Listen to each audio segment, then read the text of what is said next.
Reed's Learning Street, where knowledge is power and wisdom is key. Unlearn to relearn, that's what we do. Youth voices, elder voices, community matters, we bring them to the forefront. Education in our own way, without the system telling us how to do it today. Gratitude for giving us your opportunity.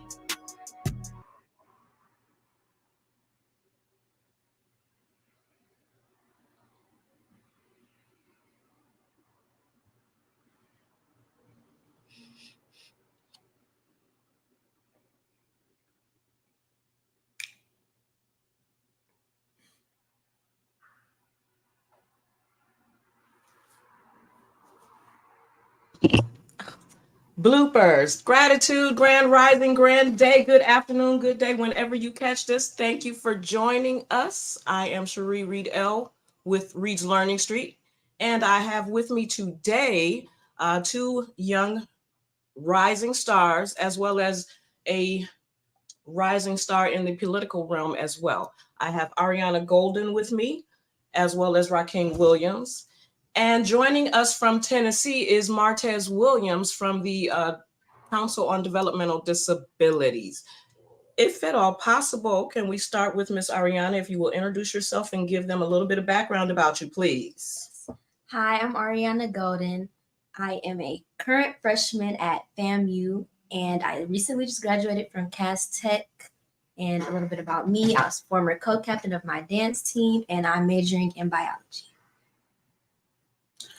Hi, my name is King, also known as KingTheSwimmer. I don't have to say a lot because you know me already. No, everyone does not know you. We might get a new person to see us. So tell them exactly who you are, where you come from, what you do. I swim because I'm KingTheSwimmer. You can find me on Instagram at KingTheSwimmer09 and on CashApp at KingTheSwimmer. And Mr. Williams, will you please let everyone know who you are and what you are about? Okay, my name is Martez Williams. I live in Nashville, Tennessee, born and raised in Detroit, Michigan. What up, though? And I'm on the Council for Developmental Disabilities here in Tennessee. And the Council for Developmental Disabilities came to me because I had this progressive, I don't even want to talk about it, but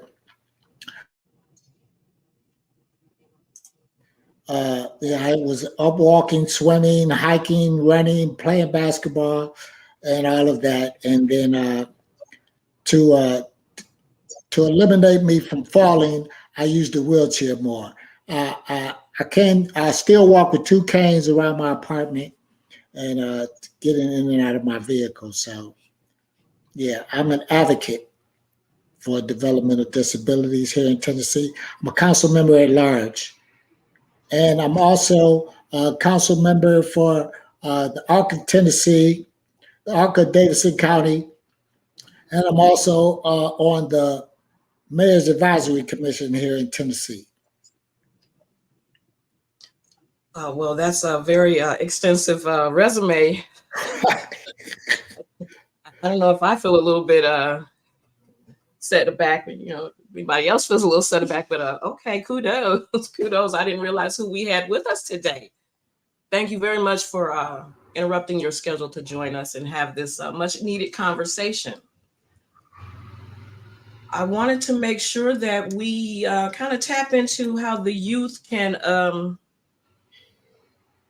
assist us in making sure that they get what they need, especially if there should be some type of a disability or different ability, as I prefer to refer to it as, that may be necessary. With Ari coming out of Cass Tech High School, we were just talking before we came on here. Can you explain what you were talking about, please? So at Cass, it's not like very accessible for children with or teens with disabilities to attend. Like, we have elevators, but it's very crowded. The stairs are crowded. The elevators are very, they take forever. They're crowded. We have elevator passes, but Some people who do not have elevator passes tend to get on the elevators.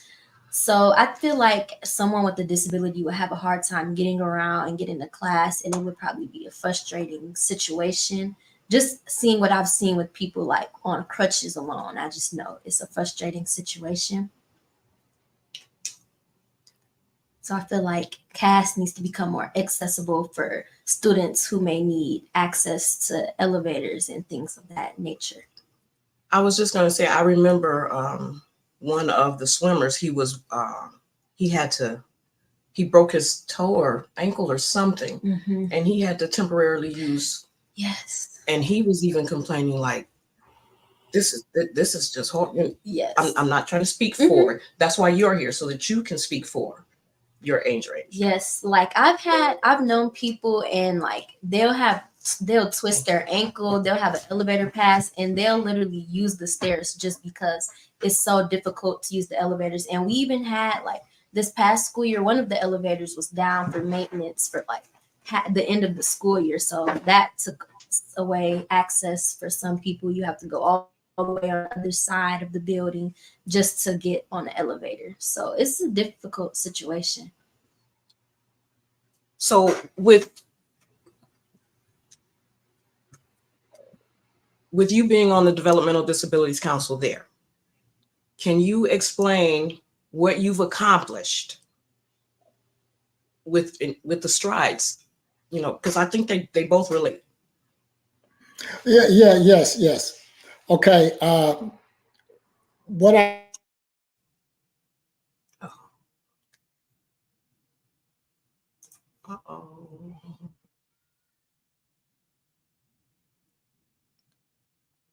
Okay. Are you still with it? Yeah, I'm still here.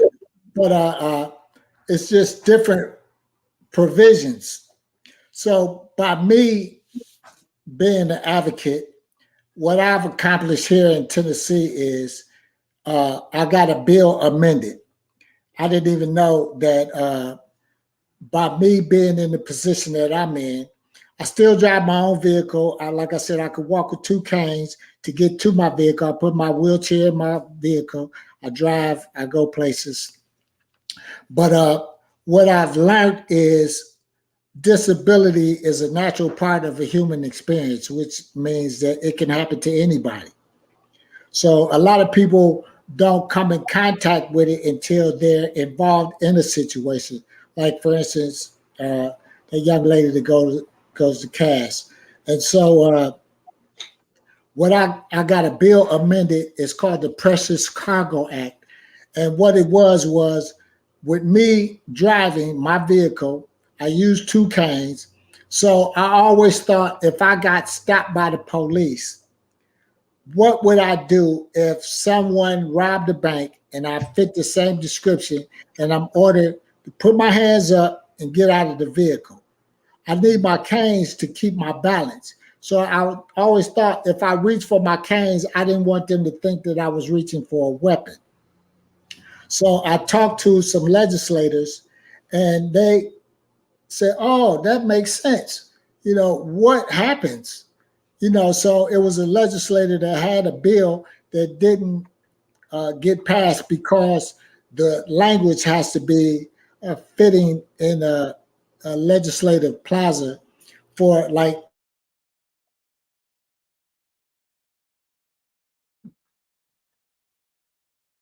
So I ended up getting with that legislator, got the bill passed, got a bill signed by a governor, and I just made it from there. That sounds like that's a major accomplishment. And you said that you're from Detroit, which we've already established. Driving around in Detroit and being disabled, the license on your car would alarm a lot of people, would it not, to say, hey, I'm disabled, making what I would say is a target. Yeah, I would say that too. But see, one thing, like here in Tennessee, what I refused to do is get a plate that had disabled on it. So I just use and I have to park in the handicapped parking space, I use a placard because I was born and raised in Detroit, and I didn't want to be used as a target. So that was the first thing that I thought about. And so from that perspective, I just try to always think about where I came from and where I'm at, even though, there's criminals in every state, every city. I'm just trying to make sure that I can get a provision with the Prisoner's Cargo Act in all 50 states. So it's kind of hard to work on because I have to find out, like for instance, if there's a person who still drives their vehicle and they have a hearing impairment, okay, it's bills that they may have a provision in that state to say, oh, this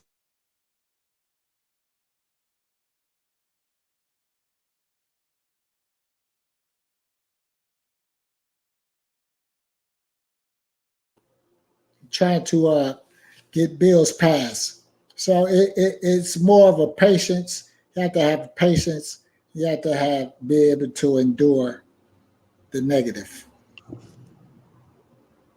Okay, so it kind of broke or chopped up on us a little bit, so we missed a little bit of what you said at the end there. I want to ask King, how does he feel about the issues that we're talking about? Because I don't want to leave him out of the conversation. Well, I've been listening all this time, but I think y'all are absolutely right because I've seen people even reach for wallets when police pull them over and they think they're grabbing for a gun. So it'll be especially hard for someone with a disability looking for like their canes or anything of that sort. So I think he's on to something with talking to a government about that, a governor. Okay, all right, yeah. So we're all in agreement that yes, that is a dangerous situation to be in, to have to reach for anything. Now contemplate, like you were saying, first of all, like you're saying, driving to get to school, Mm-hmm. and then getting to school and still having to get in the school, up the stairs or elevator or etc. There's issues all the way there. Yes. You're getting ready to go to college. Driving. How are you going to feel with let's say you meet someone who has some form of a different ability, Mm-hmm. and now they have to Manage. be concerned with, if I grab something, how am I getting out of my, am I bringing attention to myself? Am I not bringing attention? That honestly makes me nervous because I have anxiety, and I'm just, I can get out the car. I can put my hands up. So just putting myself in the predicament of like, okay, I need to reach for something, but I don't have a way to tell the police, like, looking a certain way, it's a difficult situation. And I think especially on campus, because I'm going down south, I'm going to Tallahassee, Florida, and it's a different experience. I've never lived anywhere outside of Detroit, so it's kind of in my head like, okay, you don't want to be scared of the police, but you definitely are mindful, and it's a whole different situation. Like campus is very large. You got to walk majority places. Like I don't really know. I haven't been on campus too much. I've only been one time, but I don't know if it's really a easy way to get around for anyone who might have a different ability.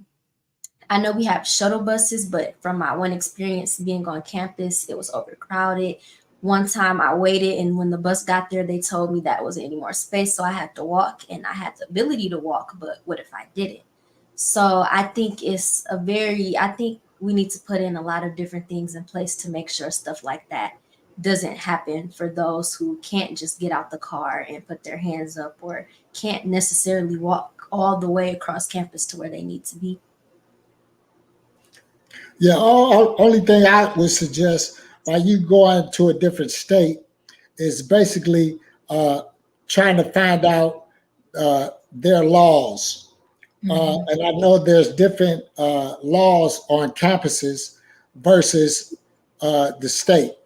So you have to find out the laws that they have for the campus, for college, and just learn the difference of what's right and what's wrong. Mhm. Because it can fool you. It will fool you. And knowing that this your first year, you probably can't even drive on campus or Nope. your own vehicle. I like what you just said. That's going to lead into my next subject of the tricks. You said fooling, uh, politics. I do want to get into that if you all don't mind. You did attend the NAACP meeting or dinner with me. Can you, first of all, let me do this disclaimer. Reach Learning Street is a homeschooling network. We co-op with multiple students from different genres and areas, which is how we are all connected, okay? I would like for you to give your personal opinion of the dinner, your take on it, the entire experience, if possible. Mhm.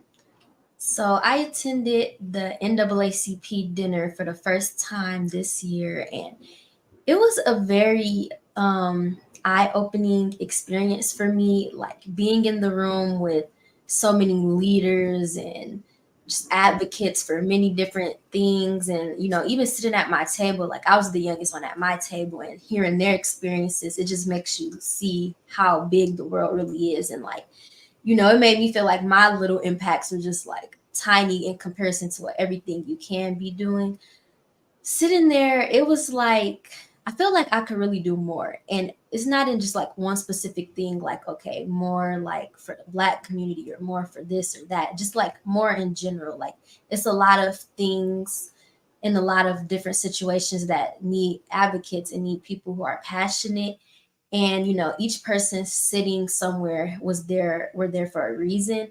And so it just made me see like being Black in a different aspect. Like, everyone there was doing something good with their life. Like, they were just, it's a hard experience to even put into words, but it made me realize that as people of color, we need to really speak strongly on what we need. Like, no one's gonna advocate for us how we are. So that's kind of what sitting there and attending made me feel like. And the politics aspect of it, I do not know much about politics, but I do know that having people of color in those positions help and benefit us. So that's how I felt attending the dinner. Okay, you said it's hard to put into words, Yes. although you were sitting at the table with people that were already established. Is that what you're saying? Yes. And it made you feel like you needed to do more? Yes. That's a good point. Mm-hmm. Uh, that's a good synopsis. Okay. And you being only 18, I can appreciate your take on the situation. Mm-hmm. So, me being in my 50s, my take on the dinner was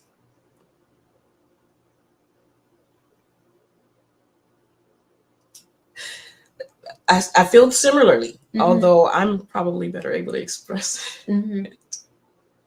Like you said, I think that we need to focus on assisting us, Yes. because there was a lot of assisting of other people Mm-hmm. that was going on as opposed to assisting us at that particular dinner. And I'm glad you mentioned that. Mm-hmm. So you as a young person, you also saw that, Yes.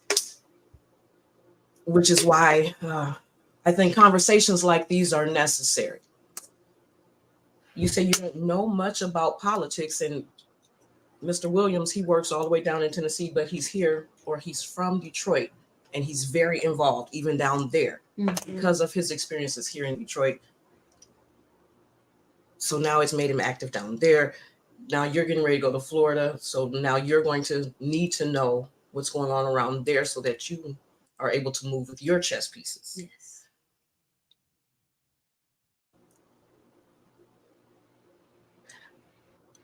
I'm working to be very politically correct with my wording.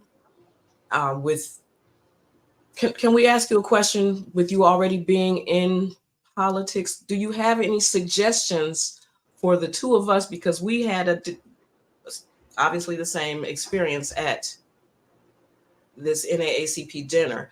Have you ever had any experiences with the NAACP?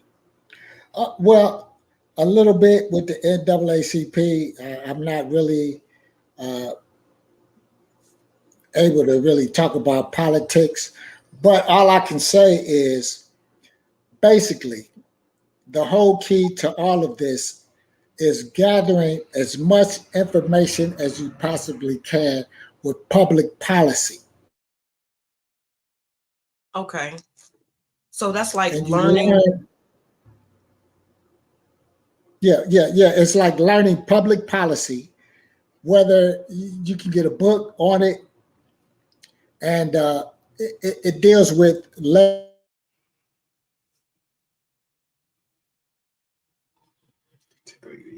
legislators, the House, uh, uh, the lower parts of different parts of public policy, but it's basically learning your rights and how to advocate as far as learning how to speak to these people. Because if you raise your voice, they're going to put an X mark on you. If you talk to them with sensibility, like you just like, I'm learning and I want to learn more, then they will try to inform you as much as possible. Okay, so now can I ask you a question? Mm-hmm. Do you feel like the school system prepared you enough to be able to make decisions politically? I'm honestly going to have to go with no.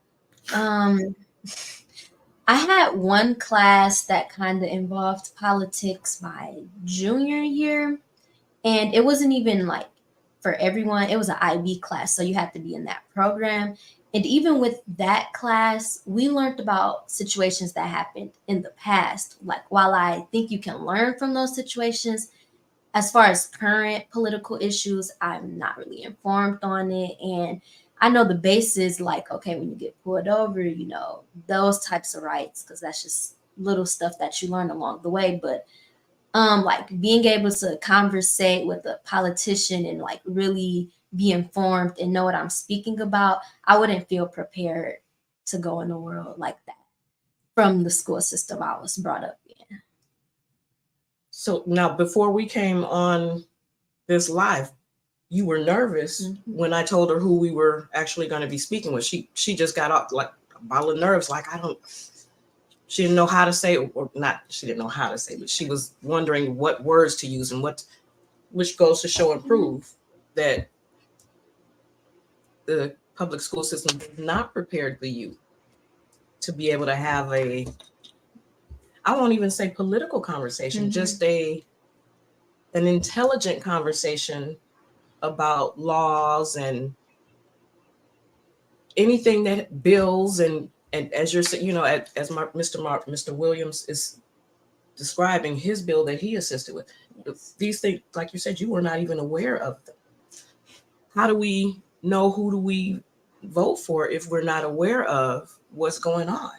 And if the school system doesn't tell you how a bill comes into existence, or, and how bipartisan laws are passed, or any of the things that, like you're working on the council down there, if the youth are not given privy to this information, how do they make informed decisions and choices? Are y'all with me on that? Mm-hmm. Well, I could make a suggestion that basically, even though you learn how to vote, it's basically doing a lot of research on the person that you're going to vote for, whether they're to the left or to the right. And so, because a person on the left may be able to address certain issues with certain people that you may agree with, and people on the right may address certain issues that you disagree with. But it just depends on that person and how they go about it. But basically, in every state, it's going to always be different because every state has their own way about going about things. Even though you go into Florida, Florida is more of a red state, which means that they're more Republicans. So even though they're more Republicans, it may be a Republican that agree with something that you might have going on the Democratic side. So you can't really, as I would say, choose who to say is what. Is just basically doing more research, and like I said, basically public policy. So, but if the school system isn't teaching public policy or showing you how to even go about finding out about anything, how do we get them interested in? Because you're 18 now, and in my opinion, she should already know a lot of what she doesn't know to go out and vote. She doesn't know anything about any of these constituents. You just got to do a lot of research. I'm telling you, because I already know it was a lot that I didn't learn in school. I went to college, and I had public policy courses, and I read a lot, but it still didn't inform me on what's right and what's wrong. It's the same way. Like, I'll make one thing real clear, and I'm pretty sure anybody who drives know that there are 3 colors to a light: red, yellow, and green. Okay. If you have to go to work and you leave 5 minutes later, then you're supposed to leave 5 minutes earlier.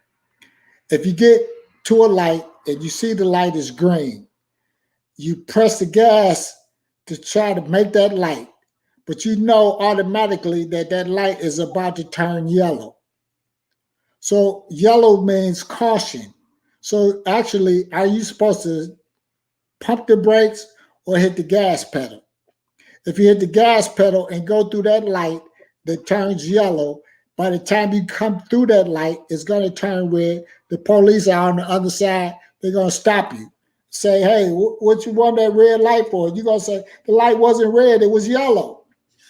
They're going to say, okay, well, you're supposed to pump the brakes on that one. So now you're going to even be even later than what you were supposed to be. So basically, the whole point of what I'm saying is leave early, get as much information as you possibly can, do your own research on what to do before you even do it. Because everybody knows it's a difference between right and wrong, but a lot of people choose to say, I'll worry about that later.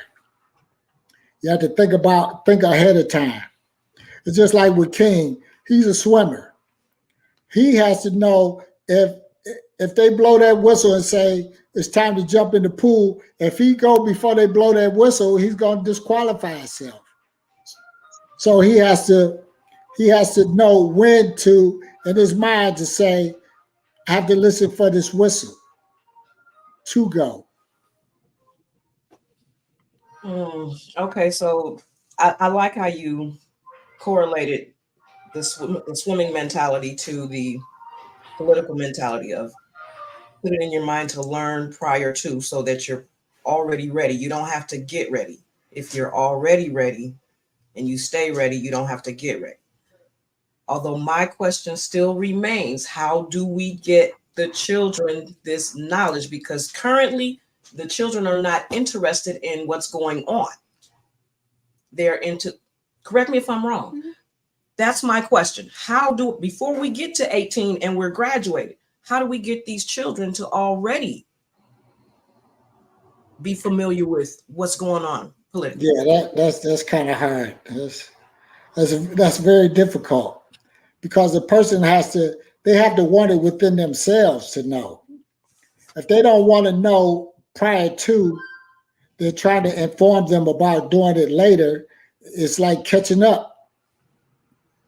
Okay. So, Well, my take, I will say, freshman year we had an assembly, and but in this assembly they just like they had like vote posters, balloons. They had the band perform, and we were excited, but I don't think we were necessarily excited about the same thing. I feel like they had the right idea, they just didn't execute it well. Like they just were telling us to vote. They weren't telling us about the candidates or necessarily what we needed to know in order to vote. So I think they're trying to head in the right direction. I just think the execution isn't there. Like when I was a freshman, in my head, okay, the band's performing. I was just there having a good time and hearing, okay, vote. So I'm like, okay, when I'm 18, I'm going to vote. But now that I'm 18, I'm like, okay, I'm registered to vote. I don't know who I'm voting for. I don't know about the candidates. So I think if they could maybe incorporate that, but at the same time educate us on the people in these positions and what they do, I think that would be beneficial. okay. So now I'm back to my original question. What can you do? Because now you out of that situation. True. And you didn't like going, now you're like, well, so what can you do for somebody that's a freshman? You know what I'm saying? Or a sophomore, you know what I'm saying? Yeah. How do you assist them in being prepared so that they're not in a situation that you're in right now where you don't know anything about any of the are you with, is everybody with me, or am I the only one that's I hear what you're saying. Like you hear the issue, you don't hear the solution. right? I want a solution. Well, to me, it's kind of difficult because you don't. If a person isn't into a political standpoint, it's just like when it's time to vote. You don't know about the candidates until it's time they come on commercial and say, "Hey, vote for me. My name is Bill Bill." Yeah. You're like, okay, Bill Bill. Who is Bill Bill? So it's more or less a person that is going to vote or trying to vote. You have to stay advanced on who's running, who's in my community that's asking to want to vote, whether they vote, whether they're a senator, mayor, or a local board member, or in the community. So, that's it's kind of difficult because it's a long list. All right. So I'm when I was coming up, they had these programs that would come on TV. I don't know, Miss Woodens, you might recall these, where they would have the cartoons that would say, "I'm just a bill Right. on top of Capitol Hill," and there would be songs that would teach us, and it would be in which is I was 7 and 8 listening to these songs tell me about how bills were made, and and where they were made and how they were made. We don't have those anymore. Is the point that I'm getting to. That if we had that again, the children would be more aware of how laws and statutes and bills are made. And then they would have that interest in, well, let me go find out who's writing this bill for that, or who's writing this bill for this, or who's writing a bill for my people, and who's invested in my people and what my people are going through. Right. Okay. It's just like if you said like you went to the NAACP and you talked to those people. If you had a person gave you their card and you say, "Oh, okay, let me get in touch with him to find out what he's standing on and who he's standing with." So then that's how you get involved in what's going on in the community. Other than that, if you don't have it, you still gonna have that thing coming up in your head. I got a bill on Capitol Hill, And so I already know how that situation is because even though, like I try to explain, even though the person that you're voting for helped you get a bill passed, the majority of them don't even know what bill got passed until after it got passed. Because it's the people that work in their office that is basically doing all the work with the people in the community. That legislator, he's not really, he's there, but he isn't really in the community, until it's time to vote for him. So it's the people that work in his organization that are basically there doing all the work. So you have to get in touch with them. Okay, so now the position that you're in, you had to be out in the community in order to be seen, or in order for you to attain your position, correct? Well, no, not really, because what happened with me was I was in this program. It's a long story, so I don't know how long y'all got, but what happened, it was a process. I started out working and lost my job. And so it was this program that I got into called Need Links. So Need Link was a program that would give me information on organizations that could help me. So then I went from Need Links to the ARC of Davidson County in Greater Nashville. So from there, they helped give me like family support. And so from family support, I was asked to become a council member on the council for with the ARC of Davidson County. So I'm thinking I was going to get a job, but Tennessee is a volunteer state. So I volunteered to get into the program to be a council member. So then from there, it was like she asked me to be on District 5 family support. So District 5 put me in a position where I was with on the council for cerebral palsy. And it was a lady in cerebral palsy that said, Martez, I think you'll be good if you get in this program called Partners in Policy Making Institute, which I signed up for that, got selected.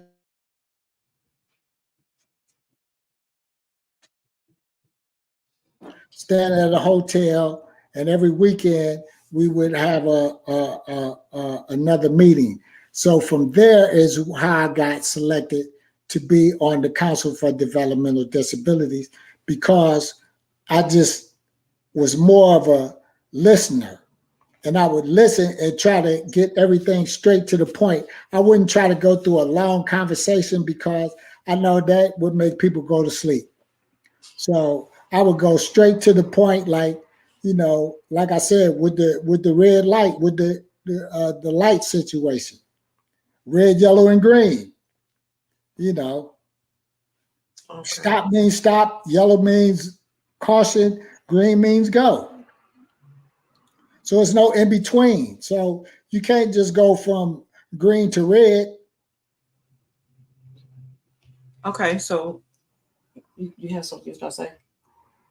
Oh, I was like, when you made a point about how sometimes the people that were voting for, they're not even necessarily the people putting in all the work and all the action, and we don't see them until it's actually time to vote. I related to that statement a lot because sophomore year I volunteered for the Gary Peters First State Senate campaign, and I didn't even know who he was, to be honest. And I never met him, but we were out there, we were putting out his flyers, we were putting up his yard signs, but I never seen the man, never knew him.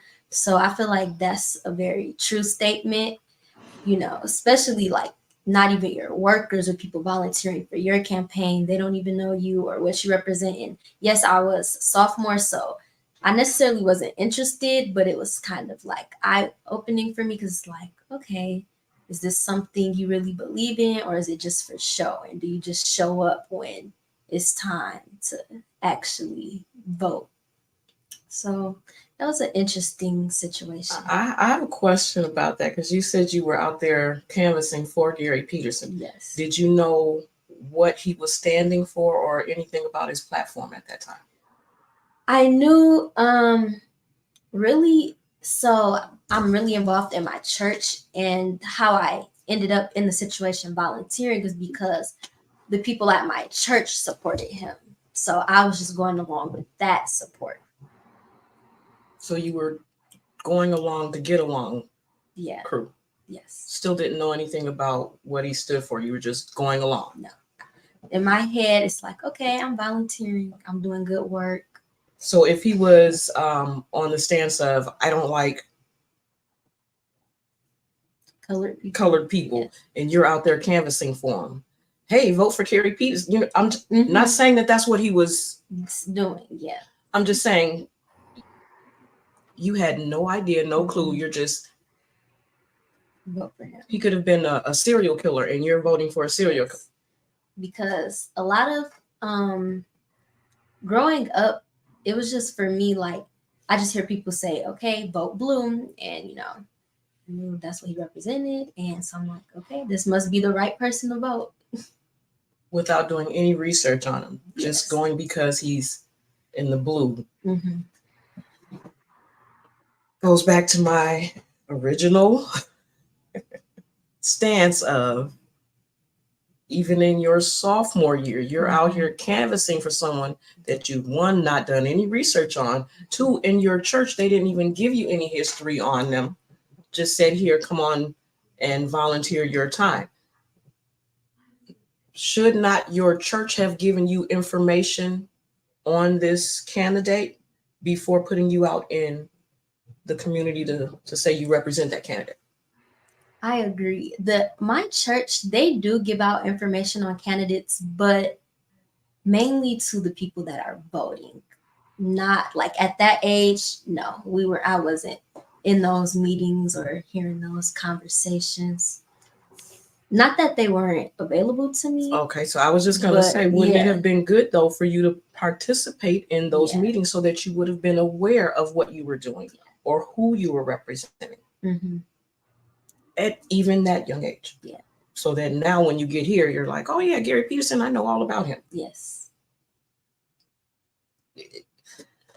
I just think it wasn't really, the importance of it wasn't really enforced on myself or I think anybody really at my age. So we just didn't feel like, okay, this is nothing for us. This is for the adults, you know. That's how I feel. Okay, that goes back to my original, which is why we have this platform, so that we can have these conversations to bring attention to the fact that our youth need more more knowledge, more elders, more of us giving them an opportunity to sit amongst us for conversations that they can participate in and become a part of. I had a situation recently with a parent whose children are developmentally disabled, and they had an issue with the school system. These types of issues come up all the time. And that parent did not know legally or politically how to maneuver to advocate for their children. You know what I'm saying? Which is why this conversation, I feel like, you know, Martez Williams, I really feel like this is a major conversation. Even though you're an elder with a disability, what about the children with disabilities? And just the all-around knowledge is not there that I feel our children need to make informed decisions at 18, with or without a disability. Basically, Sharice, I mean, you know, just like I know, that a lot of times, if you don't know something and somebody doesn't give you the information, you won't know. Like, just for instance, with you, when you drive and you have a placard on your car, but you didn't know that if you speak to the right people or you find the right person for like the council on the Fair Housing Commission, they helped you get a placard put up where it said this parking space is for unit number 440. You didn't know that. So everybody else was asking you, how did you get that? So you had to inform people. And if a person doesn't know and a person doesn't inform them, then no one knows. And some children, parents won't consider their child as having a disability. because that's more or less like I don't want nobody to know my child is slow or visually impaired or whatever.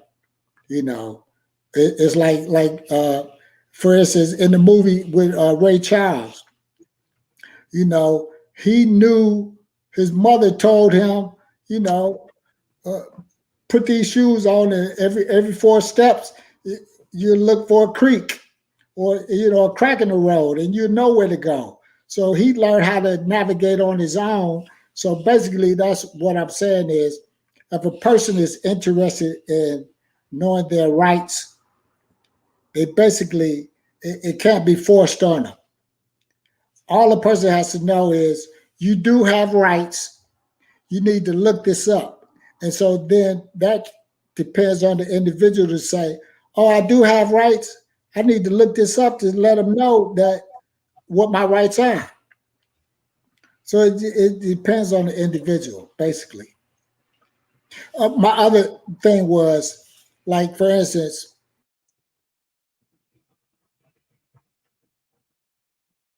and so it's a young man that was on it that inspired me. Uh, he's visually impaired. He says he's autistic, but the only thing that kept him calm was music. So this brother learned how to play, how to sing, how to play the piano, and now he's making money more than the average person because in Las Vegas, you know, he performs in Las Vegas. Okay. So, like I said, it's basically up to if the parent is more concerned with the child and their abilities than and staying informative and finding out, you know, the do's and don'ts. All right, sounds good. Okay, so I know we've got King sitting here, and I want to include him in the conversation. Well, talk up, King. Based off of what you heard us communicating about, you're still young. Mhm. How do you feel about being prepared for what's going on in your community? Like people that are, I don't want to because you can't vote yet. So, do you feel like that you should be prepared now before you get to Ari's age?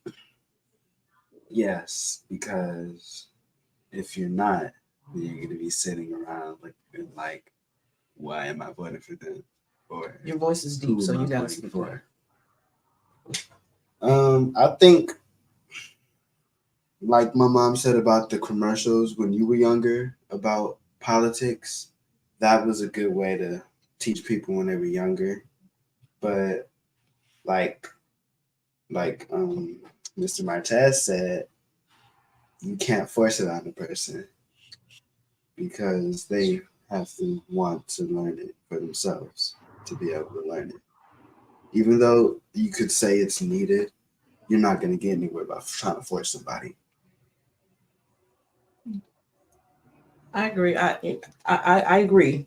Forcing anybody to learn something is not going to accomplish the goal.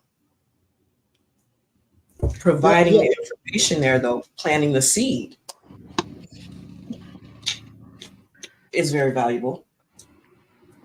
Like just dropping in a Like little nugget here. if you, unless you make it fun for them, like my coach, when he was younger, he used to hate peas, but so the way he tricked his mind is he would hide the peas under mashed potatoes and eat the mashed potatoes and he wouldn't taste them. So that's how you trick your mind. So what I'm getting at is you can give them what they need, but don't let them know that that's what you're giving them. Okay, I like your logic. I like that. I like that logic. I can agree with that. To technically feed it to you without you knowing that that's what you're getting. Mm-hmm. That makes sense to me. Okay, I can do that. And then eventually, once you're older and more mature, you can tell them that's what I've been teaching you. And then it's not going to be like, oh, ew, I didn't like that. It's going to be like, huh, I know something now. I agree. I think the conversation starts at home. Like there's certain things like that are enforced at home. Like, okay, if you see your parents are informed and they're voting and like just casual conversations at dinner about it, then naturally you're gonna get in the habit of like, okay, understanding what they're talking about and being involved. Because like when you're a kid, you're nosy, you want to know what your parents talking about.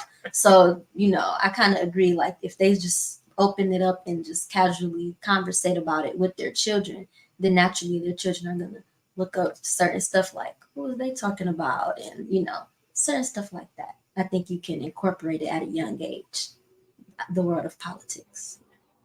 Okay, all right. I'm pretty impressed with my youth cohorts today that joined me. We have been going for about 50 minutes. We've got about 10 minutes. Well, actually, I want to keep it up under an hour. Martez Williams, if you would please give us some final words or sharings with those that are watching us today. All I would like to inform people is, even if you're young, under the age of 18, and you're willing to accept the fact that you're gonna get older, your vote counts. So even though you don't vote now, you can still start doing surveys and finding out, what does this person stand for? Oh, this person won the election, or in their community, they're able to, what are they going to help that person do? You have to address situations to see, like, for instance, if the sidewalks are messed up, and even though you're able-bodied and you're walking, but the sidewalk,